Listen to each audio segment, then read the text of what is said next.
Mark Selby, CEO of Canada Nickel, advancing the Crawford nickel sulfide project towards construction and unlocking the world's largest nickel sulfide district in Timmins. Mr. Mark Selby, how are we, sir? Mr. Matthew Gordon, good to see you in nice London. to do this in person, isn't it? Yes. One-to-one conference, busy as heck, I'm sure, and you're also running around London see other people? Some other meetings as well. Yeah. Okay. So, I mean, one-to-one's great. I mean, there's, again, with nickel where it is, we're seeing people that we haven't seen for 3 or 4 years or never. Right. So, so you know, again, there's been a huge shift from like the show in November to today, so which is great. And you know, lots of interest in the nickel space now with nickel prices where they are.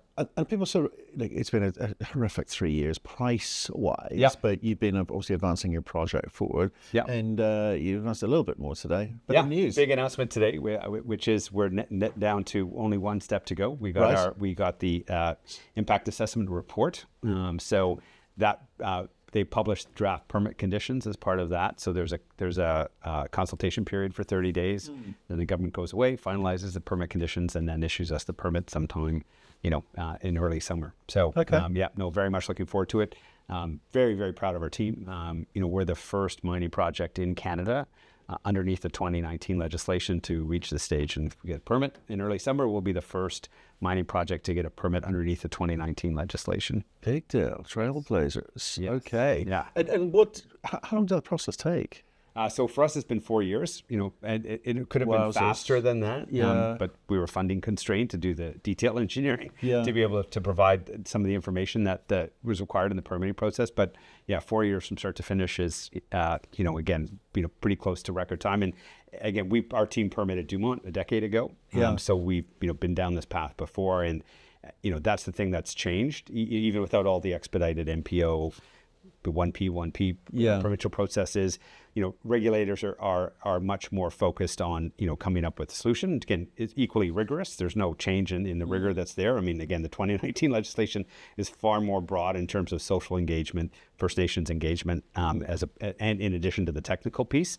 You know, we filed over 20,000 pages of information when we put the impact assessment in. And so, but they're much more willing to work on a collaborative basis in terms of getting to the solution as quickly as possible and coming to a rigorous outcome. That's great, and we're quite happy with the permit conditions that were published. So that's amazing. So who exactly signs it off? Who are you working with? It's the Impact Assessment Agency of Canada. Okay, that's what it says in the tin. Yes, okay. That is. Yes, yeah. Okay. Yeah, they got Stupid creative question. with that one. Yeah. So so they're responsible for the overall federal permitting process, and then basically they make a recommendation to the minister, who then signs off on the permit, and then the permit is issued. And again, hopefully that'll be in the first half of the summer. You're kind of like, you're heading up all of the government departments in terms of the support, awareness, and I guess desire as well. Yeah. And do they talk to each other, or is it siloed a bit at the moment? No, again, that's been one of the other big changes is you did have, you know, a bunch of silos that were, you know, oh, this is our issue. Yeah. Now we will work with it at our pace, and we'll get back to you when we get back to you. In terms of, you know, how the departments within the federal government interact, that in itself has gotten much more improved as well. So they're going to take another big step forward. There's some proposed legislation and proposed discussion pieces this week about getting it down to 1 year. So we'll see how, you know, that goes. But, you know, they've made huge strides versus where we were a decade ago. So, and again, you know, it's a sad comment, actually, a little bit on the pace of mining development in Canada, that we're the first project in you know, anybody who started a new project post 2019 would have been subject to that legislation. And the threshold, I think it's 5,000 tons a day of material moved is what you need to get into the federal process. So we're the first one. Yeah, it's quite telling, isn't it? Yeah. Well, let's stick with the positives. Yes. Which is, obviously, they believe that you have got what you've got in terms of contained nickel. They believe that you have solved for the problem technically. They've also got to believe that you can get this thing funded to move this forward. It's been quite helpful across the board. So talk about the financing. Yeah, the impact agency stuff. I mean, they're focused very much on the impacts, right? Yeah. So that's all this piece of it. But again, in terms of getting to the major projects office, you know, we wouldn't have got that referral if they didn't think that we were strong on all those other dimensions. So I mean, right now we're between now and the end of this year, early next, is about getting the funding package in place. So we're now back in with Export Development Canada to start that next phase of the negotiations around the debt. We got the letter of intent a few years ago. We've now completed the independent engineer review. That went very well. And with that information in hand, we can start the negotiation with Export Development Canada. At the one-to-one conference today, we met with two separate export finance groups who are very keen to and have been following the story for quite a while. I mean, that's the thing, because our team's been involved in the project development space for a while. We know most of the export credit people, of the ones that play in the mining space, and so. So they're quite keen to participate in whatever Export Development Canada, comes up with. So, as we said, we've got pretty good visibility on getting the full debt package together. And then, in terms of the components of the equity, there's always the bridge facility for the refundable tax credit. So the great part now is we've got 3 or 4 different groups that are quite keen to provide that bridge facility. That's something, hopefully by September, October is being a position to announce. And that's 60% of the equity capital we need to get the project. Samsung remains equally keen. We're really now one of the only projects that can come online before 2030. There's about 3 of us that can conceptually get there.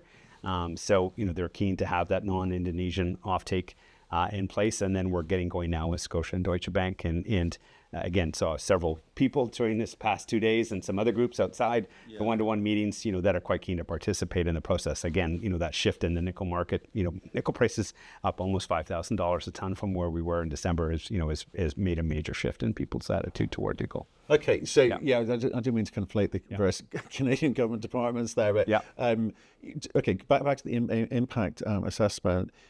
That takes time to put together. It takes money to put together, and it takes time to get a response, right? Yeah. So in terms of those coming behind you, have you kind of paved the way or smoothed the way for them, or is the process going to be exactly the same? So what's changed even since we've gone through it is now there's formal cooperation agreements now between the federal government and most of the individual provinces. So right now we went through a separate federal process. And then we're going through separate provincial processes. If we applied today, we would end up with the feds in Ontario together saying, we're going to write you one. Now, that being said, this permitting milestone coming up, that will, come hopefully early summer, the government, federal government, will have consulted with Ontario. If Ontario had any serious issues, that would have been reflected in the permit and whether we'd get the permit. And so, the fact that when that gets issued, you can, be assured that, we've cleared, all of the major hurdles that the different environment agencies, have for the project. So we're in great shape. But going forward, this combined thing should streamline things even more for people. So, and again, hopefully with, the community relations and the First Nations work that we've done, we've provided a template for people to follow in terms of how to get these big projects over the line. Yeah. Okay. So, I'm hopping around a bit because it's all joined up. But so on the money side of things, with regards to obviously what the Canadian government's done for you in terms of their outreach to export agencies, and other funding from other countries, etc., off takes as well. Do you see this kind of route to market for a product like yours outside of North America, or are you very much focused on North America and as the end bar? No, Europe is going to be a big piece of it. So, again, we produce a nickel product, that'll go into a final nickel product that'll go into the steel or battery industry, and then we have produced the magnetite concentrate that got nickel and chromium in it, and that's going to be converted into semi-finished steel products.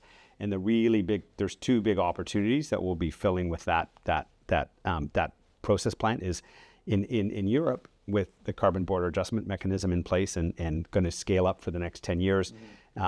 Steel producers who produce specialty steels with nickel and chromium that are still using blast furnaces, they're at a big disadvantage. There's still lots of electricity grids in Europe that depend on fossil fuels or coal.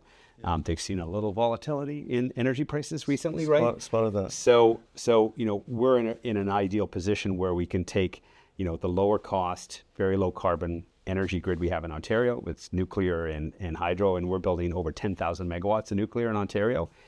So, we're in a tremendous position to help Europe decarbonize some of their steel industry, so we can provide semi-finished product into their downstream into their downstream processes, their existing customers, and add value that way. So probably, half to 2/3 of our steel will end up that way. And then the other key piece of it will be into the U.S. market, where people are looking for, 1/3 of a furnace more capacity, and you can't build 1/3 of a furnace. So, we'll be able to find that melt shop capacity to them. So what does that mean? Okay, maybe those are end markets. Does that also help influence or give you confidence around kind of the funding for when you need it on the build? Oh, 100%. Like, having those clear path to market, make it very easy and clear for people to step in and want to finance those product flows, because they can see the strategic rationale for, why we're doing the various things that we're doing. So. Right. A message to shareholders is it's not dilutive in that sense. This is money available at scale, but money available which is affordable. Let's say cheaper money. Nope, we've got that slide in the deck. Yeah. It's like there's no big equity raise, and we may have to take 10 or 15 million from time to time to bridge in between bits and pieces showing up. And that's the other part right now is, the big catalyst on the permitting front, but the next big catalyst is government money. It's taken much longer than we would have liked to have, but it is coming, and we should see the first chunk of it show up, before the end of this quarter, end of June. And then once that first chunk comes, you'll start to see more chunks come in behind it, and then we'll be well on our way, into the fall, and on track to be able to make that construction decision, early mid next year. So, okay. And let's, again, a message to shareholders, which would be around, taking these small chunks of equity dilution now for the kind of greater good, i.e. the big pie, which is being created on that in terms of a creative growth profile. How do you view value creation now? Is it worth taking a little bit of pain now to create a huge amount of value down the line? Or do you take a much more abstemious view on this thing? How's it work? Oh no, they're talking like $10 to $15 million, which at today's share price is like 2% dilution, so it's not much pain. Yeah. And the goal is, we'll take the time to get the financing pieces in place to minimize the dilution. At the end of the day, some companies are in a rush to get their project, and they do a 50% equity raise, 100% equity raise. Yeah. And that's not on. That's not. I have too much money in this company, and we will take the time to make sure that government money comes in to minimize dilution, to the maximum extent possible. Right. I think I mentioned earlier, I said, having been through the phase, I don't think the governments or shareholders or market are challenging your ability to fund this thing, or in fact, have you got it? I think the question is moving to now, well, just how big and how profitable can this thing get? Because the prices keep moving. Yep. Obviously, not to say entirely down to you. The prices are moving positive. It's bringing a lot of attention into the space, and it's helping with the kind of margin expansion on your balance sheet. Yep. Potential. Yep. What else are you doing that you control, which can help sort of drive that? Because the money's a big component there. Yep. Technically, are you still solving for other problems? No, Crawford. Technically, it's we're done. We're ready to order long lead items. It's just waiting for the cash to come to be able to place those long lead orders. We made that hydro announcement, I think, right around PDAC. Right. Where we that's one of the long lead items. And the next piece is basically electrical equipment, transformers, so forth. Those have been chronically long lead items, and the AI boom is not making them any less long lead. So, that'll be, as that government money starts to come in, that's going to be some of the first money out the door to get get our place in the queue. And for people new to the story, Crawford's one of many. One of many. We've got to get this one over the line, and then you go again. So what work's happening in some of the other projects? Yeah, so we've got a couple. We still have a resource coming on Nesbitt. It's small, but again, it's small from our perspective, but still quite chunky. We'll have some resource updates on a couple of the other properties, and then we're looking at the Reed project. It's we've talked about the fact that it'll be much lower strip ratio. There's much less overburden. It's more consistently serpentinized, which helps on the recovery front. So we're kicking around whether or not we might put out a PA on that. Right. Just to really demonstrate to the market, how valuable the pipeline is. So once Crawford's de-risked, guess what? We do have. I know I've said many times we have 3 or 4 projects that we think will be bigger and better than Crawford eventually. So they're just if permitting took 3 months, we would maybe switch to some of these other horses. But it is. So Crawford will be our first. But we've got 3 or 4 other projects that will ultimately be our best. Okay. So everything's in order. Everything's to play for. Yep.